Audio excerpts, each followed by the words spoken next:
All right, now we turn to the next panel. The session will be moderated by Tom Palmer of Atlas Network, who you already heard this morning. Tom, can I welcome you to the stage? Another round of applause.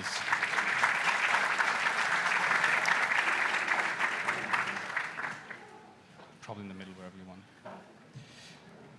Tom is joined on stage by Fengsuo Zhou, one of the leaders of the 1989 Tiananmen Square protests, who was arrested and exiled by the Chinese Communist Party and who has since dedicated his life to human rights activism on behalf of the people of China and the Chinese diaspora. Welcome on stage.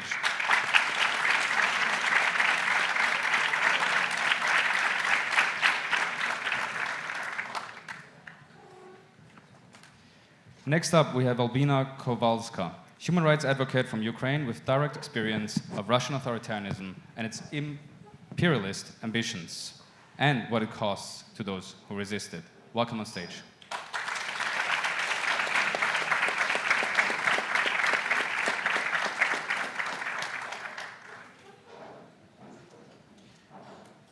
Then we have Lobsang Sangay, senior visiting fellow at Harvard Law School and former democratically elected president of the Central Tibetan administration, who served 2 terms from 2011 to 2021.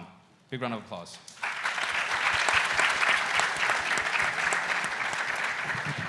And then lastly, we have Diana Nasulea, lecturer in diplomacy and policy expert from Romania. The floor is yours.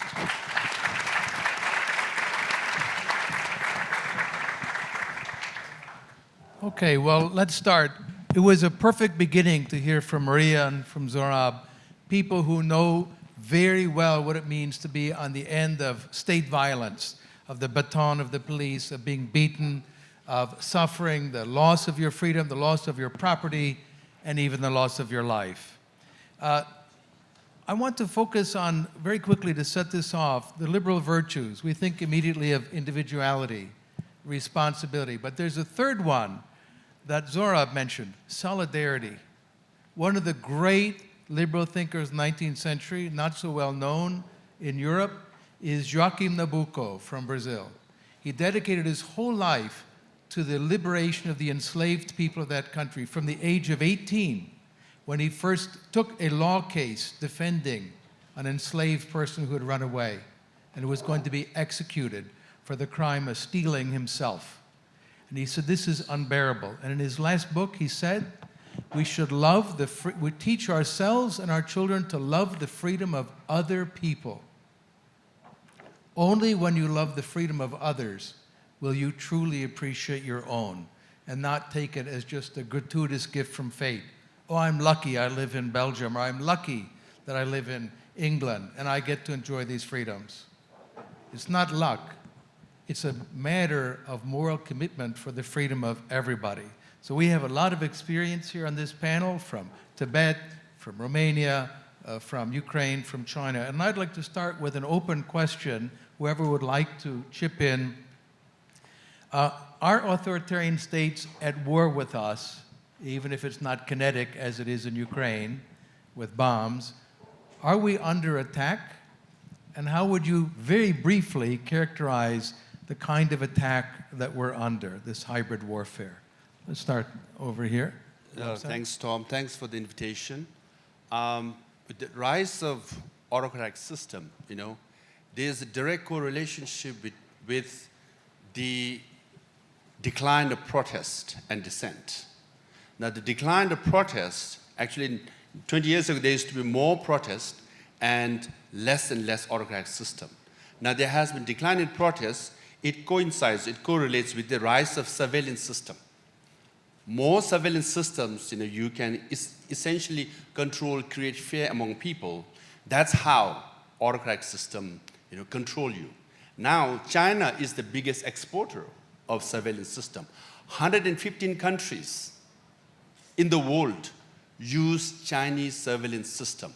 That's how they control you. Even in Europe, Romania, Georgia, Bosnia, you just name it, Hungary, they all use Chinese surveillance system to control. So that way, China is the biggest exporter of surveillance system, thereby facilitator of autocratic system. Thank you. Diana, you have something to say on that? Yes, I think in the traditional sense, we are not necessarily under attack, but in the operational sense, we are. In Romania today, 2 Russian drones fell on the territory of Romania. You know, it's just below the threshold of what represents casus belli. It's not really war, but it is in many ways, because we are under attack also with conventional measures, but we are under attack in the cyberspace, in the digital space as well. Since 1989, when the communist government showed its true color, using tanks and machine guns on its own people in its own capital, the regime hasn't changed. It's always brutal against people, human dignity, but its ways have evolved and adapted, and now it's global, it's everywhere. It's in Spain, for example, in the form of joint venture of investments, because remember this, there is no private enterprise in China, zero, because nobody has property rights. You don't own anything. Even, for example, the most famous tech billionaire, Jack Ma, he owns, all that famous companies. Just overnight, he has nothing. He has to beg for leniency, despite of all his contributions. So everything this regime does serves its purpose of controlling. And its ultimate ambition is to be the engineer of human souls all over the world, not only China. So that we have to remember. I think we are seeing it in Spain, now with the leader visiting China and the investment increasing. It's similar. It brings with it the deficit and the labor condition and the surveillance. Everything serves as part of the government. It is a war in a different form. Thank you. Thank you. We already knew that this war in Ukraine has 2 lines. And first one is about bombs, drones, and so on. But the second one is about information. And we all attacked by this. And one of my points is that Russia tries to shape public opinion, not to make them pro-Russian, but make them tired, make them confused. So people just stopped to looking for truth, and it's the greatest way to make them to make them to work on their interests. I'd like to then turn to some very particular things, and one thing that's been disturbing for many people is the growth of Chinese police stations outside of China, in Canada, United Kingdom, United States, in Europe, in Hungary. A member of the European Parliament putting up a European flag when Xi Jinping visited was arrested by Chinese policemen and told this was disrespectful, and was then turned over to the Hungarian policemen. So we have this growth now of Chinese police stations that monitor the Chinese population abroad. They treat people even of Chinese descent, even if their grandparents or great-grandparents moved to a country. They say, you belong to us, you are ours, and we will control you. Can you tell us more about what China is doing now to police globally the Chinese outside community, but then also to infiltrate the countries in which they find themselves? Thank you.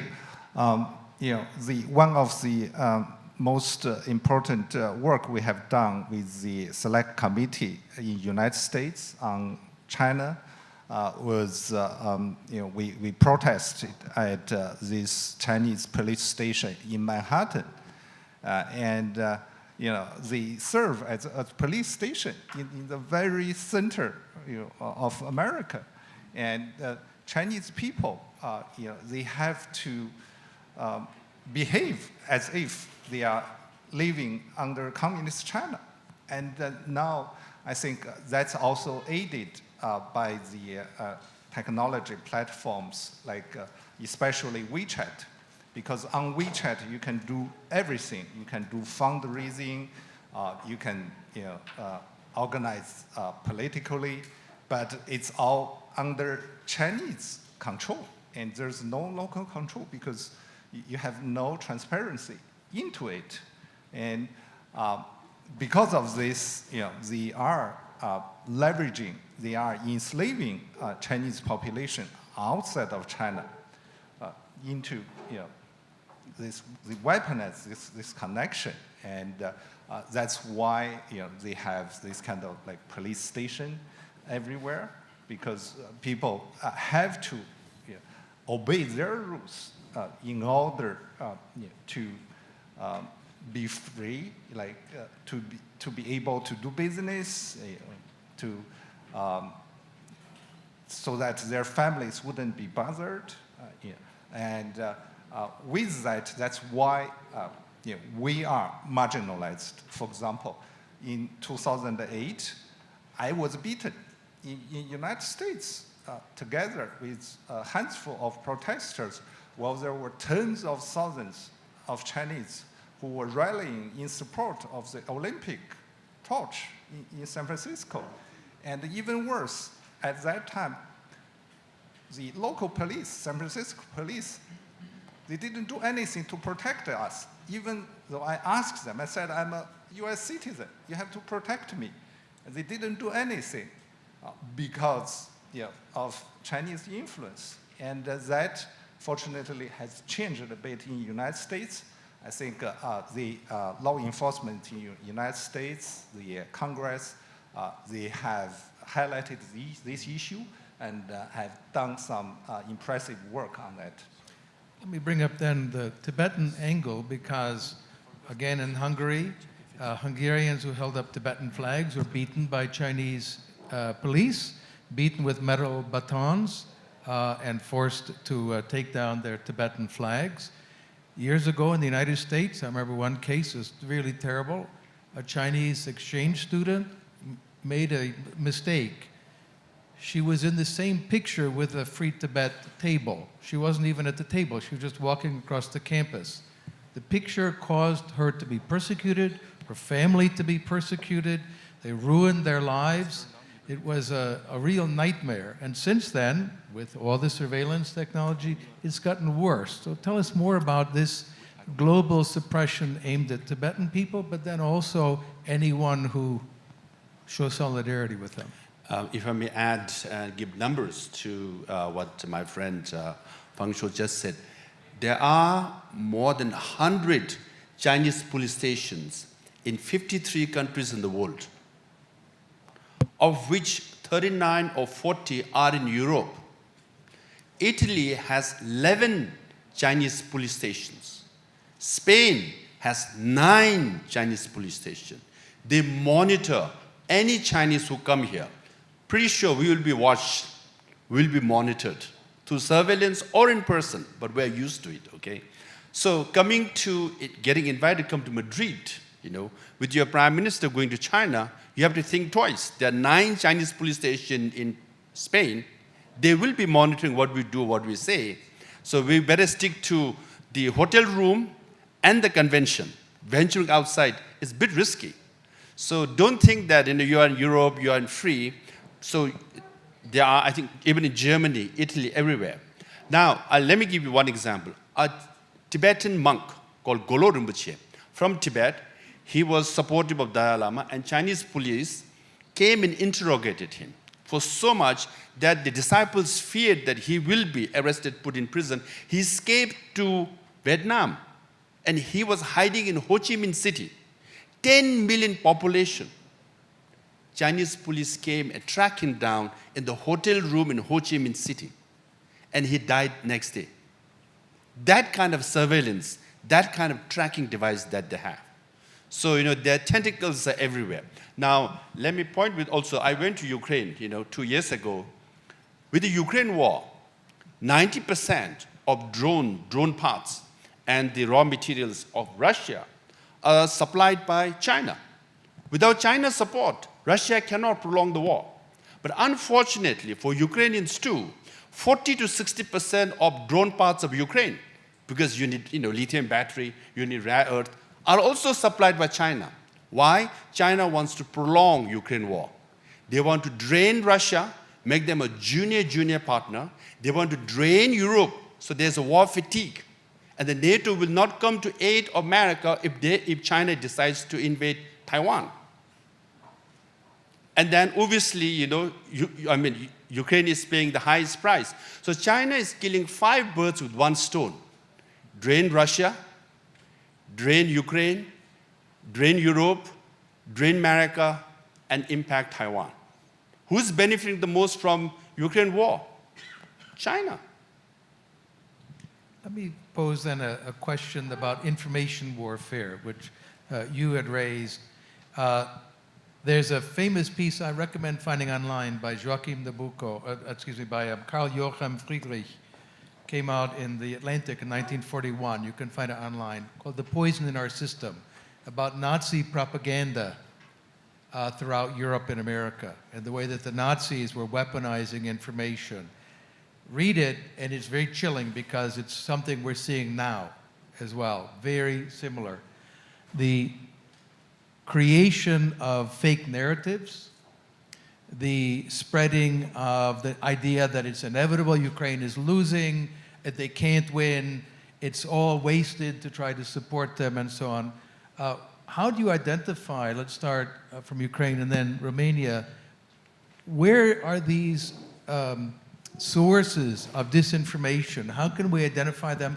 And how can a normal person distinguish these factories of lies, as Peter Magyar said of Hungarian state television, from actual contributions to discourse? Thank you. Here's a few simple tips I prepared for you. First, this news is always about something real sensational. It makes you shocked. And this point is about that if you read some information and feel different but really strong emotional, you need to ask yourself why it's so and what is the type of information is that. The second one, this information often includes small details, really, really small details. And you start to think that, oh, no, it's really useful information for me and I trust in that, but at the same time, there are no clear explanations. And if you will try to find some logic, you will fall because it's not be there. And the third, you also can hear the same messages from different audiences, from different sources, and it creates the feeling that everyone is saying like this. So, yeah. Actually, point out there's a book worth reading, Peter Pomerantsev. It's now a bit dated. It's called Nothing is True and Everything is Possible, about the social creation of reality in Putin's Russia. And he points out, you turn on Russian television, it looks like there's 50 channels, like in Italy, right? They're all different. They're all the same channel. And you hear the same propaganda from this group and that group and the other group, and you feel, well, that's just got to be the case. We're in a bubble. Russian-American journalists who locked themselves in a hotel room for 2 weeks, consumed nothing but Russian news, no outside news at all, came out saying, we suddenly felt like we were surrounded by enemies and we had to support Putin. It's a very effective mechanism. Diana, you've been very involved in dealing with this in the Romanian and broader European context. How do authoritarian states exploit real grievances? I mean, that's an important question, things that really anger people. And how do they turn them to their advantage? Well, to link this to disinformation, I like to think about disinformation like fast food for the brain. It's cheap, it's accessible, it's everywhere, and by the time you realize it's bad for you, you've already ate 3 portions. So that's kind of how it works. And when it comes to historical grievances, this is what we see in Romania. You see a piece of news that has something to do about the current situation, that exploits you know, something, maybe a Soviet era, a communist era grievance, like the West is forcing us to do things. That's the classic one. And when you see this, you might want to stop for 3 seconds and wonder, who wants me to read this? Like, what's the purpose of this message right there? Because, you know, if your political awakening comes in a 60-second video with a vibrant tune, a trending tune behind it, then you might want to reconsider and look for a longer format. So what I'm saying here is that we need to look for these details that my colleague also mentioned. Why am I seeing history entangled with current affairs on an issue that has really nothing to do with Romania? And one of these very good examples when it comes to Romania is the peace narrative. We should be wanting peace. We are not against Ukraine. We want Ukraine to thrive, but we should want peace, and we should be mediating between these two states, right? We can be at the middle, we can be neutral, and we can use our position to make ourselves better. That's not actually a peace narrative. That's exactly the narrative that the Kremlin wants us to believe in. A form of that we've heard from a lot of sources is Europeans are warmongers by supporting Ukraine. Vicious, bloody Europeans, they want the war to continue. And Russia, of course, is left out. They're not a player in this. It's the Europeans are at fault, and that's a very constant theme coming out of that space also. Yeah, unfortunately, that kind of fake message, now there's like a closed loop between people who are following blindly, like Tucker Carlson, and between Tucker Carlson and the Xinhua, they feed each other since the Ukraine war, and people in China who support Ukraine, sometimes these brave ones, they will voice their support in Chinese website openly, and people regularly get punished simply for supporting Ukraine. And Chinese government actually produced some fake videos of people supporting Russia, based on a Ukraine image, so some image of a Ukraine influencer. And that's kind of work they are doing now with the help of AI. And talking about the transnational repression part, of course, Tibetans, they are suffering a lot under CCP. But with that, any Han Chinese who shows support, solidarity with Tibetans are punished severely. Recently, there's an example, a student who was studying in France, and she's going to study for graduate degree in UK, and she was detained last summer while visiting her family. Zhang Yadi, Tara, I met her once. All she did was writing for this online magazine called Chinese Youth for Tibetans. And now she was charged with separatism, which could face all the way up to life in prison. And even worse, they basically threatened the family. The family refused to divulge any information. So now she completely disappeared. And even worse, with all this, there are people who working with CCP, and they are promoting messages tarnishing her and anyone who support her from outside.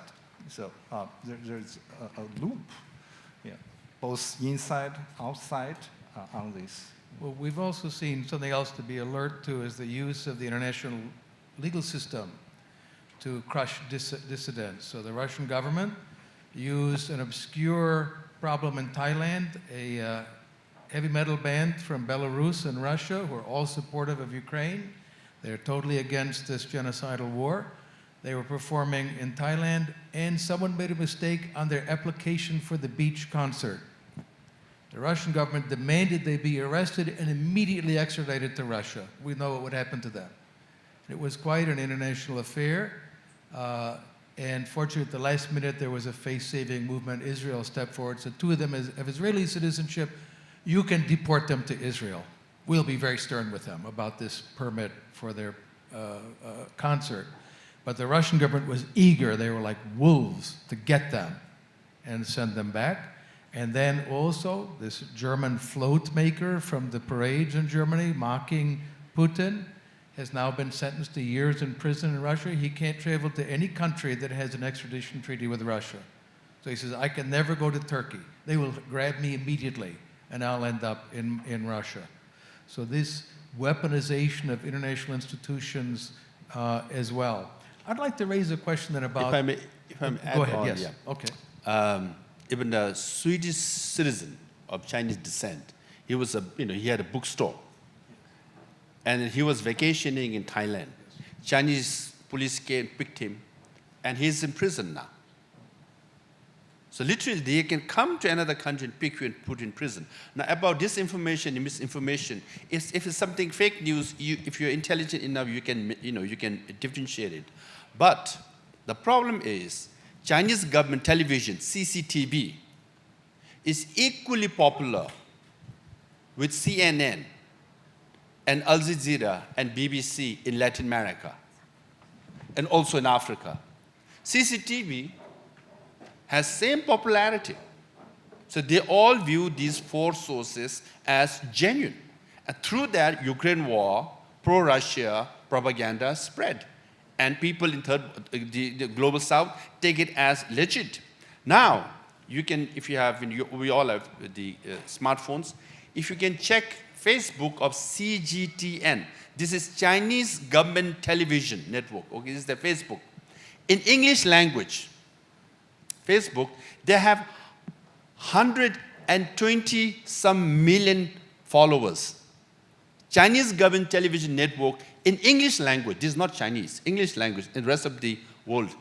Now look at BBC account of Facebook account. Or CNN. BBC has around 37, 40 million. CNN has 50-some million. Al Jazeera has 30-some million. Combine these three, Chinese government television Facebook account has more subscribers in English language. This is not Chinese language, English language. So their outreach is so widespread.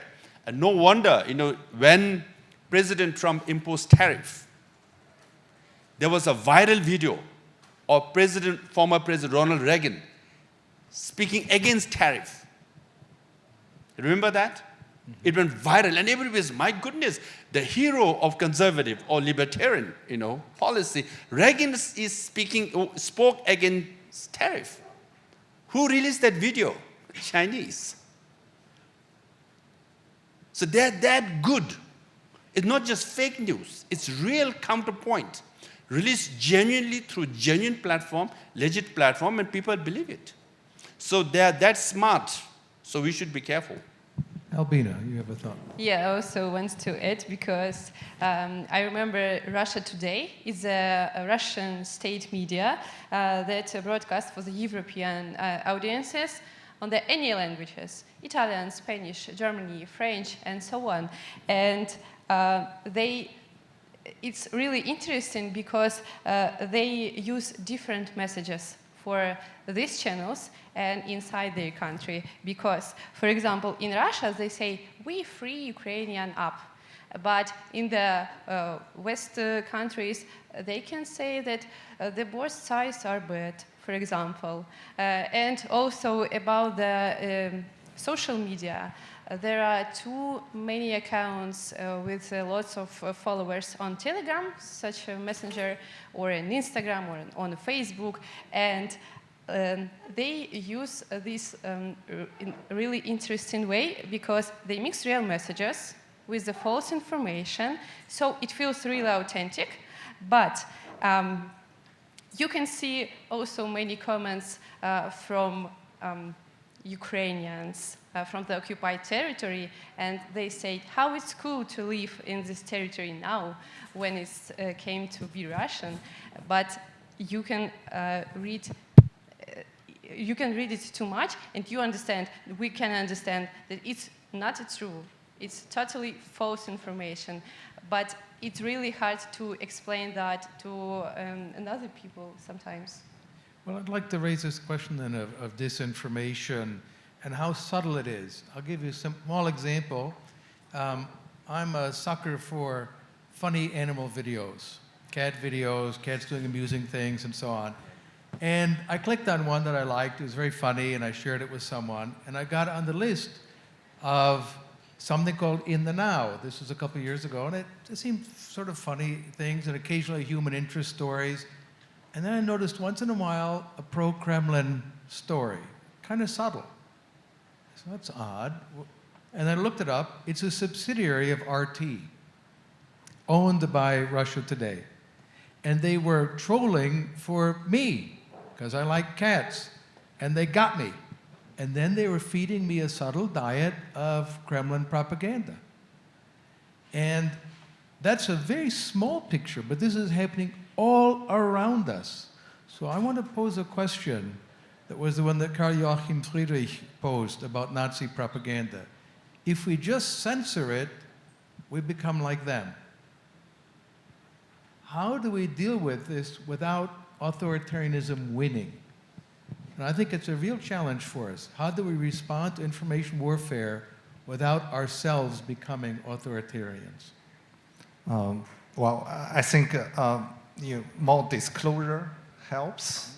For example, recently Twitter, now X, disclosed where these accounts are originally based. And we saw immediately there are tens of thousands of accounts from China directly. These must be government-owned, direct influencer accounts. And unfortunately, we don't even have a way to study all these accounts together. But for me personally, I observe a lot. For example, there are accounts that produce daily video of me, just defamation, slandering, and all that based on AI, all this. And it's actually not hard to identify. But for people who just rely on short videos streaming to you, you easily fall into this. So some kind of disclosure definitely helps. Okay, so disclosure, that's one. Dana, you have a thought on that? Yeah, so asking for transparency is always a good idea. But I think we should also be funding, when it comes to news, investigative journalism. Platforms, media outlets with people who are actually trying to help us, are trying to look things very deeply and then try to come up with the whole picture. And that's on us. I mean, if we want more of that, we need to be ready to pay for that. We should also be investing in digital literacy.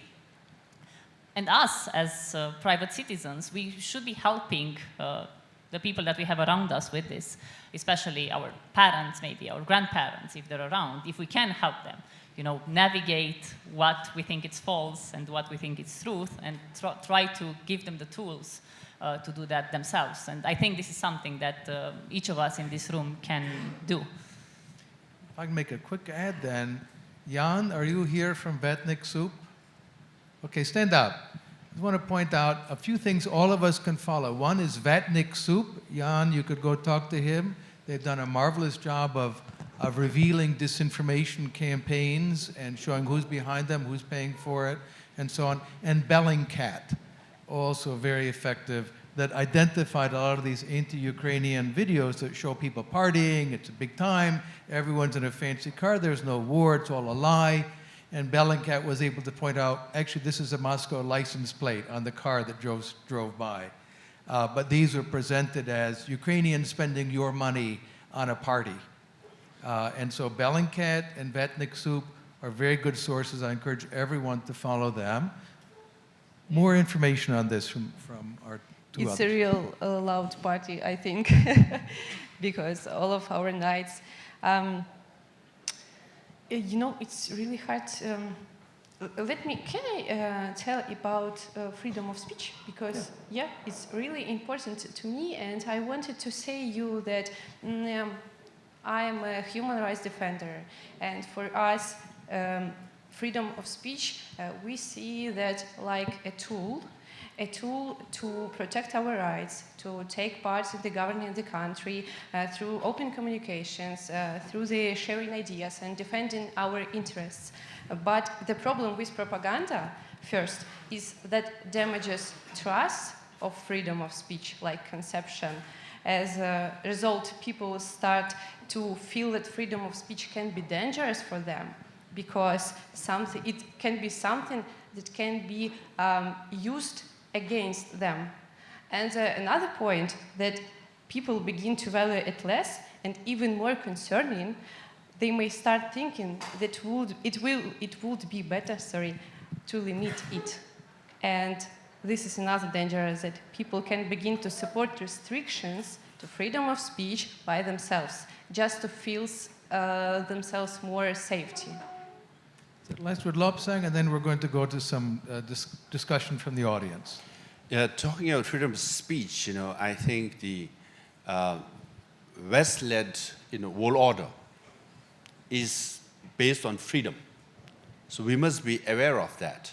At the moment, what I see in Europe is, with due respect, I don't think there's a back door, exit door, but I'll be a bit controversial and say the European reaction towards America, I think, is a bit of an overreaction. You have differences in America, but you have 100 years of history working together, And then just because you have different opinion does not mean you should run to China and shake hands with China and then say, no, we are being pushed towards China. No one is pushing you towards China. You are running towards China. We must remember, enemy of an enemy is not a friend in this case. After 4 years, you realize that the devil that you know is better than the devil that you don't know. For all these years, we have said China is the supplier of surveillance system. It's challenging Western world order, Now, the European leaders go there and shake hands and normalize just to, raise a finger to Washington, D.C. You should. You have differences. You should voice your opinion. You should criticize each other. That's what freedom of speech is. But if you go there, the way, European leaders are going, shaking hands, literally kowtowing, it's like your values are compromised. And then you cannot turn around and say, Europe stands for democracy and human rights. No, you're shaking hands with Xi Jinping and Beijing. They are the worst human rights abuser and exporter of surveillance system anywhere in the world. You can't have it both ways. So, I just want to, alert you that, with America, you have 100 years of history, right? World War First, Second World War. And then after 4 years, there will be a new president. Let's hope. There will be. Let's hope. So questions then? Right here, okay. And please stand up and tell us who you are, your bank account number, and so on. Hola? Yeah. Yes, okay. Well, I have a question towards what we could do from the outside of ourselves. Well, those are two questions. The first one, what we could do inside. Let's just make it one question. So what's the one question? Okay, well, the important one. My name is Sander, by the way. Here, most of the people that believe in Russian propaganda or Chinese propaganda believe that we live, for example, in an European dictatorship. They say that, and it's really fun because who pushes that propaganda are dictatorships like China or like Russia. So how can we let people know that outside of this garden that is called Europe, the life and the freedom is way worse when they don't know it? I'm going to ask, Diana, this is right in your alley about European opinion. How would you respond? I'm not sure I got The question was that the Russian propaganda says Europe is a prison, there's no real freedom here, it's all woke, we're all oppressed. These are not free societies. And Russia actually is somehow freer, that there's some implicit sense that that's superior. I think here we should be working a bit on our communication as well, because the only fact that we are in a place where we can complain about anyone we want tells us that we do have the freedom of speech. So if you can complain on social media that the European institutions are authoritarian institutions that are invading your privacy, that already tells you that things are a little bit better than you think so. And here we should be working on to.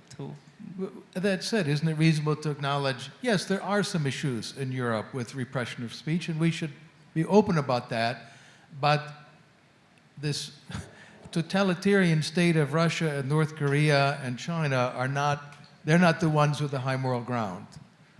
Is that a fair point then? Yeah. Okay. Yes, I think so. And also, I want to say that not every Eurosceptic argument is disinformation, and we should be very clear on that. We should be criticizing the European Union for many of its policies, but again, we are in a much better place.